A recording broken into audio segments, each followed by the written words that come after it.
Hello friends, welcome back to IEN Facts Canada. My name is Anne, a registered nurse here in Canada. I share content related to nursing registration for internationally educated nurses here in Canada, immigration updates, as well as other opportunities for people who are not into nursing. If it's your first time coming across this channel, you are so very welcome. Kindly join the family by subscribing. To my returning viewers, welcome home. Thank you so much for tuning in. Kindly share and like this video as well. Licensed practical nurses, they work directly under the registered nurses, but they can be able to work independently depending on the job setup. And for you to become an LPN in Alberta, you must be registered with the College of Licensed Practical Nurses of Alberta.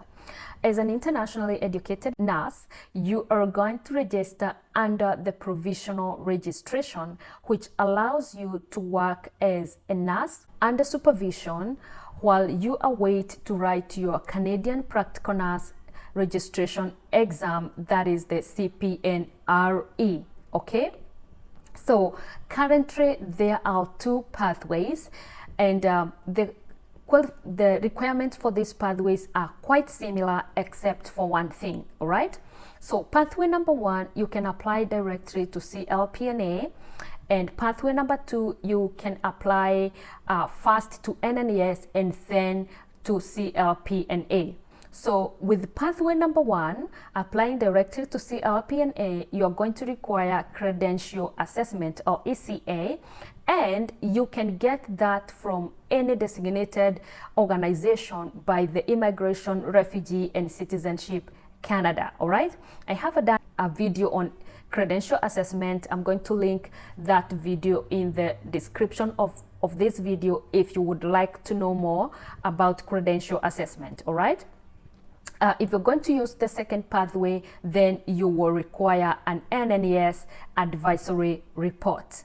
Okay, so the other requirements that I'm going to mention, they all apply to both pathways. Okay, so you are going to require two forms of valid identification, and that could be your passport, your birth certificate, your permanent residency card if you're already in Canada, a driver's license, or any other form of ID that is accepted by CLPNA. Okay, you're also going to require a verification of registration, and there is a form for you to fill out, and also there is a part for your current nursing regulator to fill out and then send it to CLPNA. Okay, next you are going to require a language proficiency, and a proof of language proficiency. CLPNA accepts report from CELBAN and IET, and the test scores are shown here. So that's what they require, either if you're going to take CELBAN or if you have already taken IET. Those are the test scores that you require for this registration. All right, so the other thing that you need is a proof of practice hours of 1,000 hours within the last 4 years. Okay, so that one you're going to do a self-declaration, and therefore you need to be very truthful when you come to do the declaration for this requirement. All right, the other thing that you're going to require is a criminal record check. So if you're applying outside of Canada, you are going to get your criminal record check from your country. If you're applying from Canada, then you're going to do your criminal record check through backcheck. Okay, so that's the one approved for CLPNA.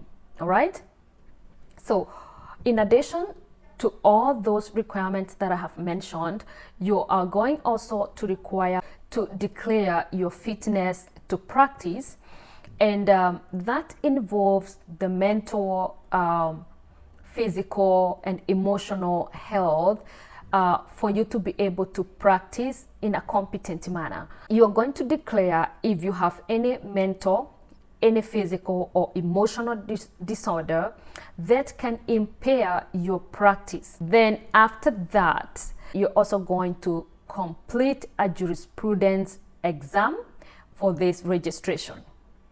And those are the only requirements that you need for this registration. It's very, very easy.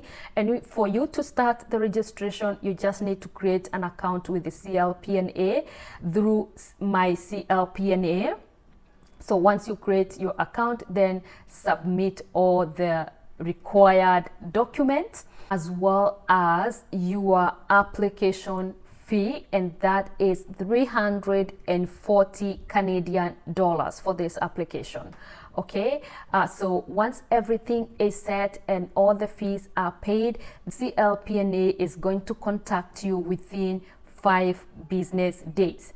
If everything is good, if all the required documentation is submitted, then they are going to issue you with an invoice for the permit within 10 business days. Okay, so if you have everything together, all the requirements that you need, that means within 10 business days, then you're going to get your provisional permit, and then you can be able to practice. Okay, so it's a very easy registration. Okay, and once you have your provisional license, CLPNA are going to give you the next step in preparation for your Canadian practical nurse registration exam. So they're going to give you all the required information and every detail that you need to know for registering for your exam. Okay, thank you so much for watching this far.